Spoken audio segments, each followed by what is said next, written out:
Bienvenidos y bueno, en realidad, gracias por estar ahí en vivo y en directo. Yo estoy conectado ahora aquí y voy a tratar de transmitir las mejores estrategias de comunicación para una persona que está experimentando dolor de hombro. Poli me dijo que quería que hable de entrevista, de anamnesis, del interrogatorio, como le dicen allá. Suena un poquitito invasivo quizás. En Chile generalmente hablamos de la historia clínica simplemente. Pero hay hartas cosas que han cambiado. Yo sé que ya llevan algunas charlas de dolor de hombro encima y por supuesto que entienden que hay que ver a la persona como un todo, hay que centrar la atención en toda su condición de salud, en el ecosistema que rodea el hombro, así habitualmente se lo explico a la gente y es más fácil de entender. Y hay hartas cosas que podemos hacer diferente pensando en el perfil o en el tipo de persona que tenemos enfrente, porque no le vamos a hacer exactamente las mismas preguntas, no vamos a hacer exactamente los mismos escaneos psicosociales y los pronósticos van a ir cambiando y lo que hace el clínico va a ser muy dinámico, va a ser diferente dependiendo de cuál es el grado de irritabilidad que tiene nuestro paciente y cuáles son sus diagnósticos también. Así que como Poli ya me presentó, vamos a avanzar un poquito más rápido en eso nomás, pero soy Nicolás Maragaño, tengo 15 años y un poquito más de experiencia clínica y académica, y hace tiempo que estoy metido en el mundo de ayudar a personas con dolor, así que primero quiero dar las gracias también a otro de mis colegas queridos que está por allá, a Gastón, con quien he tenido la suerte de compartir en más de una oportunidad. Me han abierto las puertas de sus vidas, de sus casas, no solo en lo académico y lo kinesiológico, así que qué bueno que estén aprovechando esa instancia con esos maestros del dolor de hombro y de ayudar a las personas, porque así como dijo Poli, hay que ser bien coherente entre lo que uno sabe, lo que uno dice y finalmente el cómo uno es también. Hoy día, como objetivos, quiero recalcar la importancia de prestar atención y además de eso, entregar consejos útiles para la entrevista. Probablemente vamos a hacer una distinción entre los pacientes que tienen incluso dolor de hombro cuando es agudo, si es posquirúrgico, si es que es insidioso o si es que es persistente y ha sido una persona que ya ha pasado por el peregrinaje de un montón de otros profesionales de la salud cuando las cosas se vuelven más complicadas. También vamos a comentar cómo desde la historia podemos integrar el modelo centrado en la persona. Lamentablemente hay mucha incoherencia en la práctica clínica, en los lugares donde se atiende a muchos pacientes al mismo tiempo y tratamos de creer que abordamos a la persona de acuerdo al modelo biopsicosocial, pero después en la práctica estamos echándole la culpa a los tejidos nuevamente y eso es algo que tenemos que tratar de enfrentar de otra manera.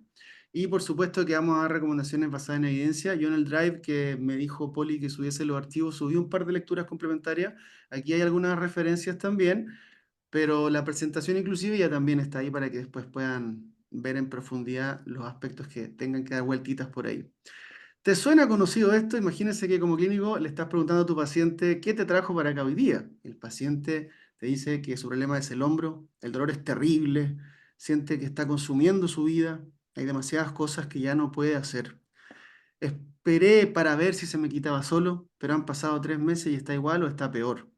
Me imagino que esto se lo ha contado mucha gente, a más de uno de los que está ahí, pero también a veces nos encontramos en responder nosotros como clínicos, ah, dijiste que hace 3 meses. ¿Vino de a poco o hiciste algo que lo lesionara? Se dan cuenta que aquí hay una especie de disonancia versus lo que el paciente quiere compartir y lo importante que es para su vida esto, el cómo está afectando, consumiendo su vida, las cosas que ya no puede hacer. Son 3 meses en los que probablemente no ha podido hacer actividad física, que es lo que le gusta, o si tiene un pasatiempo, lo ha dejado de hacer, quizás está alterado el dormir, no está descansando, está irritable, no solamente el hombro, sino que la persona, y te dice además que, que el síntoma en el fondo se describe como algo terrible. En esos escenarios, en realidad, cuando la persona está usando ese tipo de calificativos con mayor razón, tenemos que prestar atención y probablemente preguntar cómo todo esto te hace sentir o entendiendo lo que nos está diciendo, utilizamos la entrevista motivacional y también recurrimos a las afirmaciones. Hay demasiadas cosas que no puedes hacer. ¿Podrías profundizar un poquitito más a qué te refieres? Eso muchas veces es más pertinente y más asertivo que simplemente hacer una entrevista centrada en lo que el clínico quiere, que es lo que sale abajo como ejemplo. ¿Es insidioso o tuviste un trauma? ¿Cuánto tiempo ha durado? ¿Cuán intenso es? Esas cosas ya al paciente se le han preguntado a un montón de otros profesionales probablemente y no vas a estar descubriendo nada muy nuevo. Tenemos que tratar de validar en la entrevista y la verdad es que la importancia de la validación recae en que quien escucha tiene que saber comunicarle a la persona que lo que le está pasando, lo que está sintiendo y lo que está pensando es legítimo. Eso no significa que tú tengas que estar de acuerdo con ello, pero tienes que validar en el fondo la historia primero que todo y tienes que ojalá mostrarte también vulnerable y entender cómo es vivir con ese dolor que tiene la persona al menos un día en la vida porque si te muestras vulnerable, la persona también se va a mostrar vulnerable y vas a poder descubrir realmente los detallitos que son más importantes. Cuando el paciente se escucha expresarse, es cuando es más probable que le haga sentido lo que te está contando y lo que está viviendo y tome distancia y así pueda tener otra perspectiva de lo que le está pasando. Es muy distinto que le preguntes simplemente por las características del dolor y nada más, a que le preguntes qué ha pasado, qué está pasando en su vida y qué pasó en su vida desde que esto partió.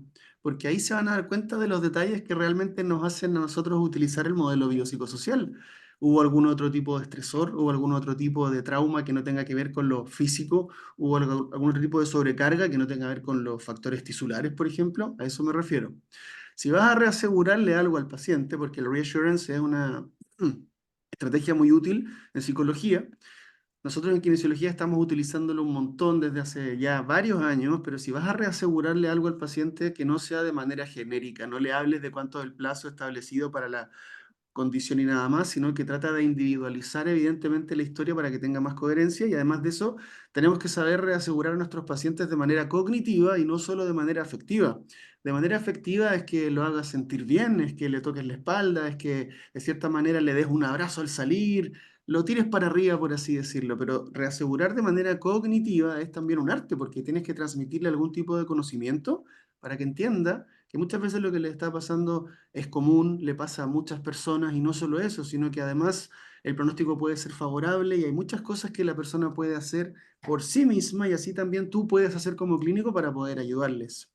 Lo que genera un cambio en el tiempo realmente puede ser el reasegurar cognitivamente. Es muy diferente a un paciente que va a un servicio de kine, le hacen algún tipo de técnica manual y estrategia en los tejidos blandos o articular, se siente bien de forma transitoria, le dices que va a estar todo bien y se va. Es muy diferente a que si le explicaste cuál era el propósito de lo que estaban haciendo, le diste alguna tarea para la casa, no solamente desde el punto de vista del ejercicio, quizás a veces puede ser un videíto corto, una infografía educativa genérica inclusive, con algunos consejos relacionados al estilo de vida, y todo eso ya puede generar en el fondo una respuesta distinta y además ayuda a que al paciente le haga sentido. Ese es un artículo de atención primaria, es del Reino Unido, la autora principal es Tamar Pincus, que es una psicóloga. Esto lo podrías aplicar a cualquier tipo de escenario de pacientes con dolor, no estoy hablando específicamente de pacientes con dolor de hombro, ¿ya? Primero vamos a hacer un ejercicio centrado en la entrevista, pero es para simplemente ver si ustedes se sienten o no identificados con las preguntas que hay acá. Aquí es cuando le voy a pedir a Poli y los demás colegas que ojalá supervisen simplemente que haya un poquitito de interacción entre ustedes, entre los participantes, y que sean entre duplas o tríos, y quiero que hagan literalmente no la entrevista como la suelen hacer, sino que tomen en cuenta las preguntas que aparecen acá, y que ojalá si están trabajando en duplas o en trío, que la persona que va a responder sea una persona que tenga o que haya tenido dolor, no solamente de hombro. Esto puede ser aplicable a cualquier otro tipo de condición, ¿ya? Entonces, imagínense que están en el escenario clínico con el compañero que tienen al lado y le van a preguntar literalmente qué puedo hacer por ti. Si la persona tiene dolor, va a ser más fácil que la respuesta sea fluida, no hace falta actuar o inventar, ¿ya? Después de 2 o 3 minutitos, quiero hacerle algunas preguntas y quiero mostrarle otra nueva manera de plantear la entrevista también. ¿Se entendió perfecto, Poli?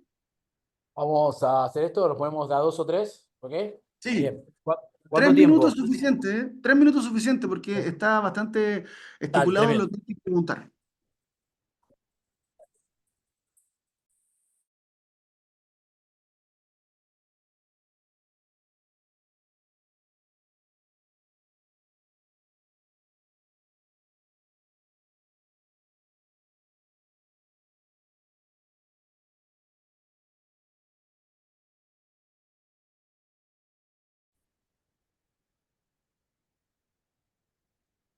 Bien, vamos a dejar un segundo aquí la pantalla para que vuelva a compartir nada más. De seguro muchos ya pudieron responder si fueron pacientes alguna vez, respondían esas preguntas además fácilmente. Ahora vamos a darle esta otra connotación del abordaje centrado en la persona. La diferencia está justamente en ir un poquitito más allá, y yo les aseguro que esto va a ser más útil todavía cuando tenga un paciente que ha sido resistente al tratamiento. Esto está extraído de la nueva tendencia de la Cognitive Functional Therapy. ¿ya? Es un abordaje muy cognitivo, pero también muy vinculado al ejercicio. Si tienes un paciente que ya ha tenido muchas experiencias adversas donde todo el foco ha estado siempre en el dolor de hombro y siempre le han hecho cosas en el hombro y siempre ha hecho ejercicios del hombro y no ha salido de ahí, en realidad todavía puede ser que falte algo para que a la persona le haga sentido. Estas son las preguntas en realidad que nos interesa realizar en ese tipo de paciente, en ese tipo de cuadro, en un paciente quizás postoperado en el que el resultado no fue el que la persona creía, o en una persona que está probablemente también en una lista esperando operarse de algo que tampoco entiende mucho de por qué se tiene que operar. Cuando asoman esas características o algunos factores psicosociales en la entrevista de tus pacientes, entonces en realidad trata de plantear qué sucedía en la vida en ese tiempo cuando partió tu dolor de hombro. Me imagino que quienes lo han hecho así se han dado cuenta que los pacientes son capaces de reflexionar y de mirar atrás y, por ejemplo, de no solamente responsabilizar algo que tenga que ver con la carga mecánica. Sabemos que en el caso del dolor asociado a la punta del hombro o el dolor subacromial, muchas veces es un dato relevante de la historia que haya habido un cambio en la carga, que la persona haya hecho algún esfuerzo inédito, que haya hecho o dejado de hacer cosas que solía hacer y después que las retome súbitamente. A eso me refiero como que le puede aportar valor a la historia para que tú estés pensando en el famoso manguito rotador. Pero las personas cuando les planteas la pregunta de qué sucedía en tu vida cuando esto comenzó, no siempre tienen un estresor mecánico y te van a contar cosas mucho más relevantes como por ejemplo que falleció un ser querido, que se cambiaron coincidentemente de trabajo, que tuvieron un bebé y la higiene del sueño se desordenó. Y en el fondo la persona cuando cuenta este relato y tiene más tiempo para contarlo, toma una perspectiva diferente y se da cuenta que tiene que hacer algo al respecto, que muchas veces no va a tener relación directa con el hombro o con la condición que tiene diagnosticada. ¿Ya? Así que pensando en esto, yo creo que una de las cosas más relevantes, independiente del cuadro clínico que tenga el paciente, es que no dejen de preguntar cuál crees que es la causa. No cuál es la causa orientada al diagnóstico médico, sino que más bien cuál cree la persona que es la causa. Y muchas veces esa respuesta en realidad va a estar condicionada por lo que le dijeron los propios profesionales de la salud. ¿Ya? Ustedes me imagino que de los pacientes que han tenido, muchos saben ya que tienen una etiqueta diagnóstica porque vienen referidos de un doctor. Y esa etiqueta diagnóstica, si está en sintonía con el informe de imagen, entonces es muy probable que la persona piense que su problema se tiene que relacionar sí o sí a un tejido. Es raro que tengamos a un paciente con dolor de hombro que tenga una resonancia limpia, por así decirlo, o una ecografía limpia. Más bien sabemos que en esos hallazgos de imagen es difícil hacer una correlación con la sintomatología que la persona describe. En los casos de trauma muchas veces se respeta un poquitito más que haya algún sentido o relación lineal, pero en el dolor persistente rara vez es así. Aquí cuando estás preguntando por cuál crees que es la causa, estás abordando un poquito más lo cognitivo y además de eso, el cómo te hace sentir este problema, estás abordando también lo afectivo. Eso es importante porque voy a mostrar el marco de traslación musculoesquelética, que es lo que se utiliza hoy día en los pacientes en otras partes del mundo, como para hacer un resumen, ¿ya? Eso viene muy de la escuela de la terapia cognitivo-funcional, pero tiene simplemente sentido, está vinculado a lo que se conoce como Explain Pain o educación en neurociencia, pero no necesariamente hablando de una clase de dolor o de neurofisiología, ¿ya? Entonces, ¿cómo debería ser el abordaje o cómo hemos descubierto que tiene más sentido esto para el paciente y para que se comprometa? Debería ser un clínico empático. No es fácil pensar en ponerte en los zapatos del otro simplemente, tienes que tomar en cuenta idealmente cuál es el mapa mental de la persona, todo lo que ha vivido, no solamente cómo se siente por el dolor de hombro, qué es lo que rodea su vida, cuáles son sus preocupaciones, cuáles son sus redes de apoyo, sus lazos cercanos, con quién vive, qué le gusta hacer. En realidad tienes que tratar de descubrir mucho más que lo que está pasando en el brazo. Cuando el clínico es empático y es compasivo, en realidad cuando entrega la información, muchas veces consigue que la persona se comprometa y se pueda adherir de mejor forma al tratamiento. Y no me refiero a un tratamiento que requiera 3 veces a la semana ir a kinesiología. ¿Ya? Bueno, siguiendo con eso, entonces vamos a hacer unas preguntillas ahí que esto podría ser de respuesta rápida nada más. Yo sé que el micrófono está solo en el computador que está al frente, pero Poli probablemente podría transmitirme a ver qué dice la gente. Cuando generamos hipótesis iniciales, una vez que ya tenemos esta parte relevante de la historia y la entrevista, como mínimo empezamos a sospechar de ciertas condiciones, pero también a mí me gusta plantear la posibilidad de que haya una hipótesis relacionada al mecanismo de dolor involucrado. Entonces, ¿qué historias del paciente te hacen pensar en una o en otra condición? Por ejemplo, ¿qué historia del paciente te hace pensar en que tiene un dolor asociado al espacio subacromial? ¿O qué historia del paciente te hace pensar en que tiene inestabilidad con o sin trauma, o sea, traumática o traumática? ¿O qué historia del paciente te hace pensar que está cursando con el hombro congelado? Y por otro lado, ¿cuáles son las características que te están guiando para establecer cuál es el mecanismo de dolor que está involucrado? O sea, eso hoy día se conoce como tratar de fenotipificar el tipo de dolor, ¿ya? Cuéntenme así como a mano alzada y Poli puede transmitir o si quieren acercarse un poco al computador a decirlo, está perfecto, pero voy a poner un ejemplo muy concreto y de otra parte del cuerpo.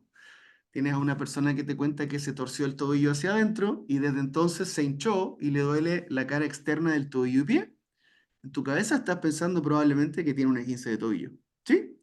Y después te está diciendo que cuando hace plantiflexión, cuando se pone puntitas de pie o cuando tratas de imitar el gesto, le duele inmediatamente, pero si lo deja tranquilito, no pasa nada. Te hace pensar en un mecanismo probablemente nociceptivo, ¿ya? Eso es lo que quiero que traten de pensar ahora, procesen esa información y dígame, ¿cómo lo hacemos con un paciente que tiene una historia de dolor de hombro? ¿Alguien quiere hablar? ¿Alguien le gustaría decir algo? Consultarle, por ejemplo, si hubo un trauma o no hubo un trauma. Consultar, por ejemplo, si hubo un trauma o no trauma. Bueno, pensando en eso, trata de especificar un poco más. ¿Qué trauma y qué descripción te harían pensar en uno u otro tipo de trauma? Bien. Trauma hablando, no sé, de alguna actividad deportiva, por ejemplo. Trauma, por ejemplo, hablando de una actividad deportiva. Bueno, podría ser algo incluso más específico que eso. Una persona que está haciendo probablemente descenso, downhill, bicicleta, mountain bike o algo así, tiene una caída violenta sobre la punta del hombro y después aparece con un escalón. Nos hace pensar en algún trastorno acromioclavicular. ¿Sí? Eso sería más Bien. específico. ¿Me siguen?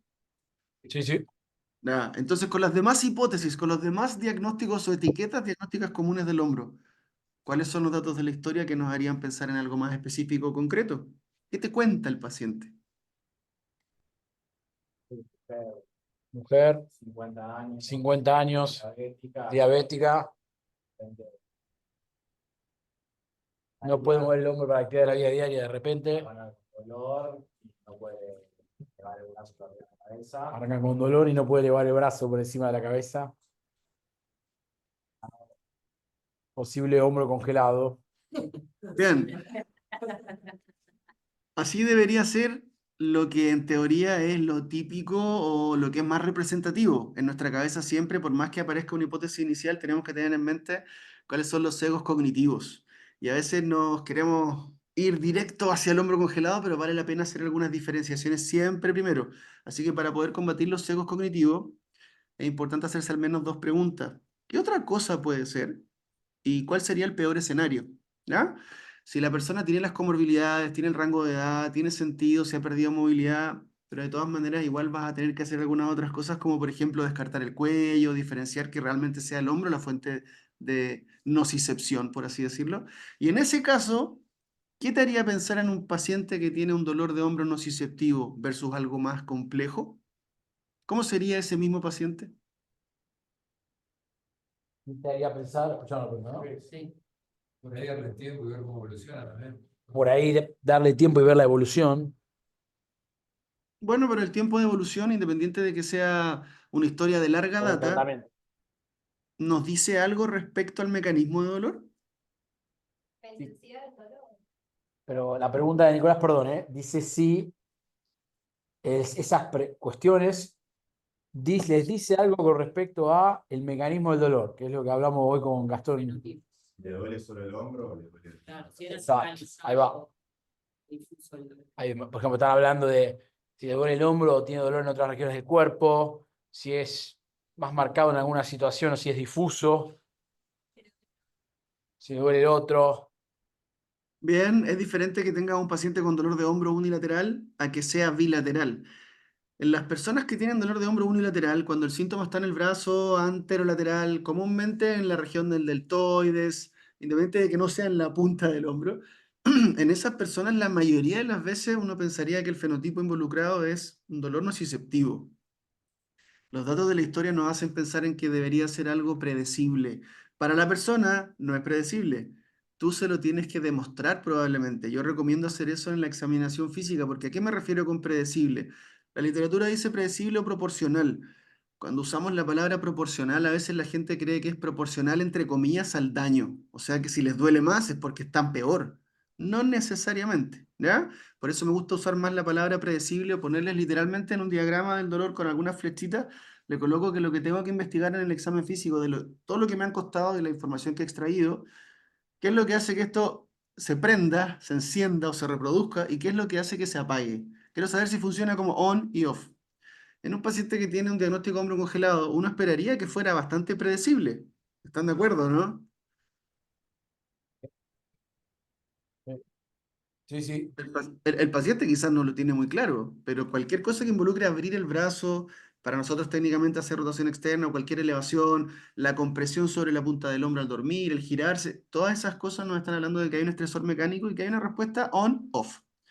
Trata de siempre pensar en esto cuando tengas un paciente independiente del diagnóstico, porque además de hacer un buen diagnóstico diferencial, filtrando otras áreas que posiblemente puedan estar involucradas, cuando ya tienes en mente el mecanismo de dolor, te permite facilitar las intervenciones de tratamiento. No es lo mismo atender a un paciente que tiene dolor no solo de los dos hombros, sino que también de algunas otras partes del cuerpo, que en realidad cuando le haces un examen físico no es predecible, le pides que mueva y no le duele nada, y después le pides que alcance un objeto y le duele mucho. Ahí como que nos está diciendo que el sistema nervioso está involucrado, ¿ya? Eso sería relevante pensando en la historia que te cuentan, porque esto lo estás filtrando desde la historia, pero además de eso, desde el examen físico. A mí me gusta hacer un resumen siempre de la historia del paciente antes de hacer la examinación física y en términos muy sencillos les digo de lo que me ha contado, del dolor que tiene hace 3 meses que está invadiendo tu vida y que ha limitado las cosas que te gusta hacer.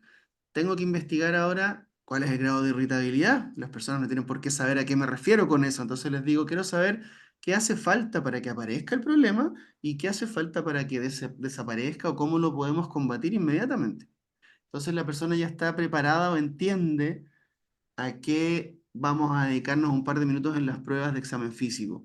Y por otro lado, también le estoy haciendo un resumen para que entienda que he prestado atención. Así que eso se lo recomiendo no solo para la historia clínica, eso es súper importante para la validación. Y por otro lado, porque le permite a la persona ser partícipe del proceso de la entrevista. Si es que hay algo que quizás se le fue y tú lo estás haciendo como a modo de resumen y hay algo que la persona considera relevante que no has dicho, te va a corregir y le da la oportunidad de corregirte o de sumar algún dato adicional que puede ser importante. ¿Ya? En términos de los mecanismos de dolor, a veces hacemos algunas otras evaluaciones un poquito más sofisticadas, es así. También sabemos que en la historia es cuando deberíamos hacer un filtro de los factores psicosociales o por lo menos recolectar más información. Las referencias que aparecen acá tienen que ver con diferentes poblaciones. Por ejemplo, lo que aparece arriba está relacionado a los pacientes con dolor asociado al manguito rotador, donde sabemos que la expectativa de la terapia física juega un rol muy importante. Así que como mínimo, no solo les podemos preguntar qué creen que les está pasando, cómo los hace sentir, sino que también qué esperan de esta consulta, qué esperan de esta terapia. Sumamente importante. Además de eso, en el estudio de Rachel Chester, donde hicieron un estudio multicéntrico de un N de más de 1000 personas, hay factores que hoy día ya sabemos que pueden asociarse a un mejor resultado. En personas con dolor de hombro, aquí no hicieron el filtro tan específico de diagnóstico, pero también se repite la expectativa. Y otras cosas que son fáciles de filtrar en el minuto uno son cuán intenso es en reposo, porque nos interesa saber cuán intenso es en reposo y además de eso, cuán intenso ha sido esta última semana, cuánto ha interferido en tu vida esta última semana. Sin duda alguna, investigamos mucho más del dolor. Pero además de eso, nos interesa también saber si es que hay alguna otra condición o comorbilidad importante, si la persona ha tenido una cirugía mayor, por ejemplo, independiente de que no sea del hombro. O además de eso, si es que tiene el dolor solamente en un lado y no en los dos. Y por último, si hay cambios importantes en las pruebas de asistencia escapular. Eso nos dice que probablemente sea algo nociceptivo, que se puede modular. Algunas veces lo asociamos a algo mucho más, entre comillas, mecánico. El panorama es más favorable y eso lo puedes demostrar el día uno, ¿ya? Por otro lado, Peter Malairas también hizo un estudio cualitativo, personas operadas que creían que el fisio no iba a hacer nada respecto al tendón roto. Entonces, en realidad, como que la conclusión o la discusión está relacionada a que pareciera ser que son estas creencias patoanatómicas las que hacen que la gente crea que nosotros a veces no los podemos ayudar. Por eso es tan importante que el día 1 le preguntes qué crees que le pasa. Si te dice que tiene una rotura de tendón, ojalá que sea una rotura acompañada de una historia de trauma y de una gran impotencia funcional, porque eso no es lo más común que vemos en el consultorio. ¿Están de acuerdo? ¿Cuántos de ustedes atienden pacientes con dolor de hombro que vienen con un diagnóstico de rotura parcial de supraespinoso, de bursitis subdeltoidea, rotura de infraespinoso, etcétera, etcétera? Me imagino que todos, ¿sí? Pero son capaces de mover el hombro y el problema no es la capacidad, el problema es que les duele. Entonces, si es que son capaces, la rotura puede pasar a segundo plano, porque es una rotura atraumática. Si no cambiamos el entendimiento de la gente en esa primera visita, difícilmente van a entender para qué están yendo a atenderse contigo. ¿Ya? Así que si le puedes dar importancia a eso, hazlo desde el minuto 1, porque sabemos que las creencias patoanatómicas conducen a cronicidad. Y les puedo poner muchos ejemplos, pero voy a concentrarme en uno. Si tienes un paciente que le dijeron que tenía algo en el acromion y que eso es lo que le está pellizcando la punta del hombro, puede que se rehabilite contigo, pero que si tiene dolor de hombro nuevamente el otro año o 2 años después, va a seguir creyendo que lo que le pasa es que el acromion le está pellizcando algo. A menos que tú enfrentes esa creencia y respetuosamente trates de mostrarle las cosas de otra manera. ¿Ya? ¿Tiene sentido? ¿Sí? Sí. De los que están ahí en la audiencia, ¿hacen esto o han tocado este tópico ya en lo que va el día de hoy del Chordal Day? ¿Sí o no, Poli?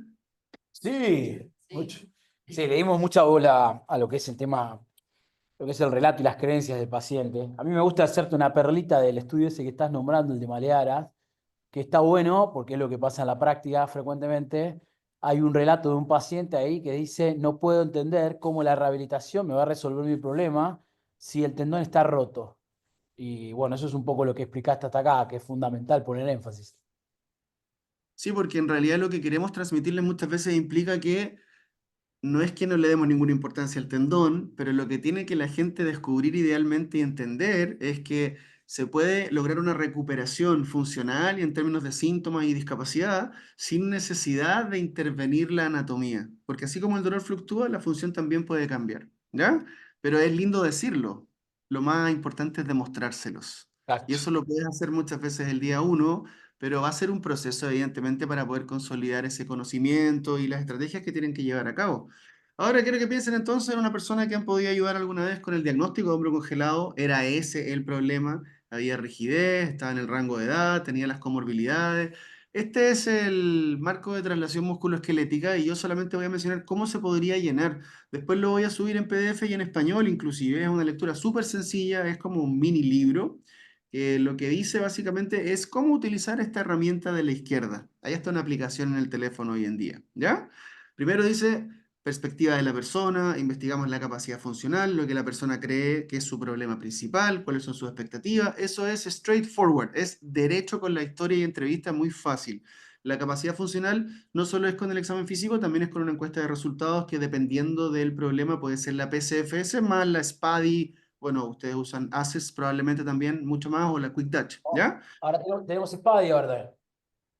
Mejor todavía. Esa es la que más se recomienda para hombro congelado, pero la verdad es que por lo menos deberíamos conformarnos con saber de la PSFS porque eso igual nos ayuda a entender la singularidad de cada persona, a individualizar mucho más la limitación que están teniendo y que nos cuenten ellos en su experiencia vivida. En el diagnóstico, a veces específico, a veces no, muchas veces recibimos una orden médica que dice hombro doloroso, ahí sería inespecífico, sabemos que en la punta del hombro quizás hay una fuente nociceptiva, no siempre tenemos la certeza de qué es lo que es. La etapa del trastorno simplemente considera la temporalidad. Es muy sencillo. Que sea recurrente o que sea persistente no tiene necesariamente relación con el mecanismo neurofisiológico de dolor. Hay mucha gente que tiene dolor de años que sigue siendo nociceptivo. Eso es bastante común en los problemas de tendón. Así que tengan eso en mente porque a veces cometemos el error de asumir de que porque un dolor lleva 3 años de evolución, debería ser un paciente con alto grado de sensibilización y problemas mayores. No siempre es así. Lamentablemente la gente muchas veces que tiene dolor crónico por culpa del sistema de salud o los profesionales de la salud que la han atendido a esa persona. O sea, los han tratado con tratamientos discordantes. le ofrecen un antiinflamatorio o una estrategia muy invasiva cuando el esperar y ver podría haber sido una alternativa también. Le ofrecen una inyección cuando no necesariamente esa es la primera línea, cuando no tienen dolor en reposo, cuando pueden mover el brazo con normalidad, le ofrecen inyecciones, le ofrecen opioides, a eso me refiero con cuidados discordantes. No han tenido un trauma, no va a necesitar una eco, va a tener que someterse a la resonancia, esos son cuidados discordantes, ¿ya? Muchas veces esa es la razón de por qué la gente tiene dolor persistente y es lamentable porque es responsabilidad indirectamente de los profesionales de la salud. Después hablamos de las cualidades del dolor y a lo que me quiero más quedar aquí como para que lo entiendan un poquito más en profundidad es que no solamente hablamos del tipo, también hablamos de si es o no mecánico. Eso quizás le llama la atención porque que sea mecánico no significa que sea nociceptivo. El dolor neuropático también a veces es predecible porque si tú estresas algún nervio puede tener un componente igual mecánico, por así decirlo. Para eso tenemos las pruebas de mecanosensibilidad, ¿ya? Por otro lado, aquí donde dice sensibilización se refiere a no el cuestionario o inventario de sensibilización central. ¿Puedes usar el cuestionario? Sí. En un paciente con dolor de hombro unilateral bastante concreto, quizás no sea pertinente. Quizás sería más pertinente investigar de los factores afectivos, cognitivos. En lo cognitivo nos interesa sí o sí la catastrofización y la evitación. Eso se puede hacer con la historia o también se puede hacer con encuestas de resultados, ¿ya? Pero en la sensibilización estamos hablando de si existe o no hiperalgesia primaria o secundaria, existe o no hiperalgesia térmica, existe o no alodinia, existe o no sumación temporal. A eso se refiere, ¿ya? Eso nos entrega información de que en realidad, mientras más de esas características tenga, más probable es que esté incluyendo al sistema nervioso el problema que tiene el paciente, ¿ya? Así que cuando usen esto, muchas veces lo pueden usar como una hojita impresa con la historia del paciente y van llenándolo inmediatamente para que la persona entienda que hay factores del estilo de vida, que hay factores laborales, que la condición de salud general y las enfermedades van a influir en lo que les está pasando, ¿ya? Otra cosita que me gusta destacar acá, por ejemplo, si tienes un paciente que tiene un dolor asociado al manguito rotador, pero viene con la historia del diagnóstico de la rotura del supraespinoso, probablemente en los factores cognitivos ya cree que tiene algo roto. Entonces así es como va llenando estos pequeños cuadritos. Otra cosa que quería destacar acá es que nosotros tratamos de evaluar cómo son los comportamientos de la función y los comportamientos que han adoptado las personas desde que tienen dolor. Aquí es importante esto porque lamentablemente todavía hay veces en que le recomiendan a la gente utilizar cabestrillo cuando tienen hombro congelado, cuando tienen dolor asociado al manguito rotador. Sabemos que no va por ahí la cosa, entonces en tu cabeza trata de investigar. Si ves al paciente llegando con un dolor de 3 meses de evolución con cabestrillo, probablemente esa estrategia sea inútil, ¿ya? Tienes que investigar por qué está haciendo eso, quién se lo recomendó. No es que lo puedas juzgar o cuestionar inmediatamente, pero ese puntito abajo en verde me gusta mucho recalcarlo porque si tenemos todo un paciente con un esguince de tobillo severo, con alta intensidad de síntomas y discapacidad, si la persona llega con una bota en la semana 1 o 2, tiene todo el sentido del mundo. Pero si te llega ese mismo paciente con el diagnóstico, pero han pasado 3 meses y recién está yendo a terapia física y todavía está usando una bota, entonces no lo podríamos considerar útil o protector. ¿Ya? Bien. Este salió este año, me gusta este artículo porque también nos da un poquito más de insight de cómo ha cambiado la educación en neurociencias del dolor y la educación a nuestros pacientes, porque sabemos que el peor dolor puede ser el dolor que es inexplicable, que nadie le ha explicado a alguien, en otras palabras. Los hallazgos patoanatómicos no tienen mucho valor diagnóstico si es que no se acompañan de una muy buena historia, como para que podamos trazar una probabilidad pretest. Antes de hacer pruebas tenemos que entender qué es lo que está viviendo esa persona. Y por otro lado, cuando el problema es atraumático, la tecnología de las imágenes no es muy útil porque los cambios que son normales muchas veces terminan siendo sobretratados y sobremedicalizados. Entonces, si sabemos que a la gente le deberíamos explicar las cosas para poder mejorar esto, no sacamos nada con decirles que tienen hombro doloroso, ¿ya? Deberíamos tratar de individualizar más aún esa historia de acuerdo a lo que nos han contado para que entiendan a qué nos referimos, a veces con dolor subacromial o con hombro congelado. No estoy demonizando la educación biomédica, de hecho, porque hay veces que la gente quiere saber un poquitito más de anatomía y si no utilizas palabras con connotación negativa que puedan impulsar un efecto nocebo, entonces no hay ningún problema. La educación biomédica debería ser basada en evidencia, ¿ya? ¿Qué hacemos entonces? ¿Cómo enfrentamos esto? Yo los invito a todos los que están ahí a por lo menos tratar de responder estas preguntas, pero la verdad es que las preguntas que yo dedico tiempo a responder en la consulta no son estas de manera genérica, son las que el paciente me va a hacer. Cuando yo le pregunto, ¿qué espera de esta primera consulta? ¿Ya? Muchas veces quieren saber por qué les duele, a pesar de que tengan muchos diagnósticos, nadie se los ha explicado. ¿Ya? Muchas veces quieren saber entonces también de una etiqueta diagnóstica, puede ser útil, pero eso va a depender de la persona que tengas enfrente. Tenemos que ser nosotros el camaleón con un comportamiento bien dinámico para poder aterrizar esas inquietudes. Además de la pregunta de qué me sucede, que tiene que ver sobre todo con diagnóstico, está la pregunta de cuánto tiempo puede tomar. La gente quiere tener información clara del pronóstico. Hoy día podemos trazar pronósticos teniendo en cuenta la historia, los factores psicosociales y la verdad es que no siempre teniendo tanto en cuenta la anatomía. Pero en base a eso le damos un margen de tiempo a la persona. Y además de eso hay preguntas que están relacionadas a la autoeficacia. El paciente quiere saber qué es lo que puede hacer por sí mismo y no solo lo que puedes hacer tú. ¿Ya? Yo sé que más de uno ha tomado quizás un curso conmigo, me ha escuchado hablar de esto en alguna oportunidad, pero desde que lo han escuchado, si es que fue así, ¿están respondiendo a estas inquietudes? ¿Son cosas que toman ustedes tiempo importante en la consulta para poder aclarar? ¿O no se lo habían ¿no? planteado de esa manera? Sí,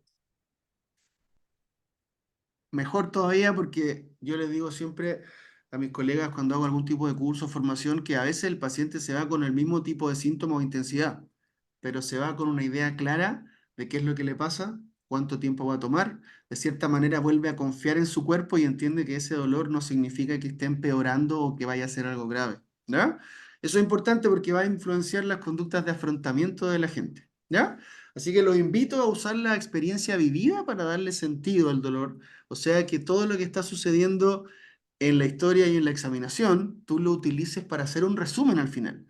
Por ejemplo, ¿cómo utilizarías una prueba tan sencilla como la rotación externa resistida para explicarle al paciente algo? ¿Lo han hecho así? Porque cuando a los pacientes les damos la instrucción, a veces les decimos, abra los brazos, bueno, ahora lo voy a abrir yo, ahora usted no, mantenga la posición y no acá estamos estás explicando. repreguntando en cómo hacer o qué sentido le das al hacer una rotación externa resistida, ¿es eso?